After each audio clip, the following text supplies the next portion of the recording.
विनीत शिर्के यांची STI पदावर निवड झालेली आहे आणि त्यांनी स्वयंप्रेरणेने ASO या पदावरून ऑप्ट आउट केलेला आहे।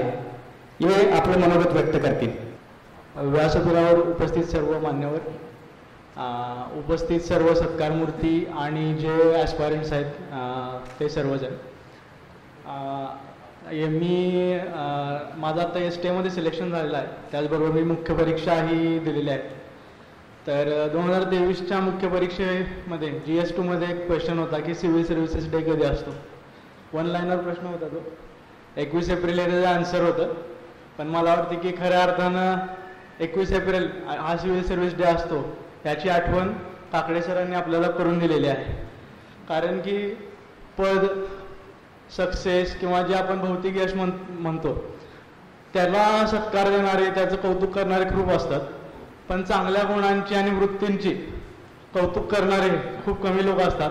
आणि त्यापैकीच एक अजित काकडे सर आहेत आणि हे व्यासपीठ त्यांनी आपल्याला उपलब्ध करून दिलं। आणि ही जे आपण एक छोट्या प्रकारची मूवमेंट म्हणतो की त्यामधून बऱ्याच मुलांना अजून चांगल्या भविष्याची आशा निर्माण झाली आहे। माझं पहिल्या रिझल्टमध्ये 32वा रँक होता आणि फायनल रिझल्टमध्ये सर 13वा रँक आहे, म्हणजे जवळपास 19 मुलांनी ऑप्टिंग आउट केलं पुढच्या। तर हे सरांच्या योजनेत म्हणजे कामाचं एक यश आहे। यालाच कदाचित इम्पॅक्टफुल वर्क जे म्हणतात ते असावं। त्यासाठी कुठल्याही पद नसतानाही सरांनी ते करून दाखवलेलं, त्यामुळे ही त्यांची एक पॉवरच आहे। त्यामुळं धन्यवाद सर्वांना आणि जे ॲस्पायरंट्स आहेत त्यांनाही आपल्या पुढच्या प्रवासासाठी शुभेच्छा। थँक्यू। धन्यवाद विनीत शिर्के।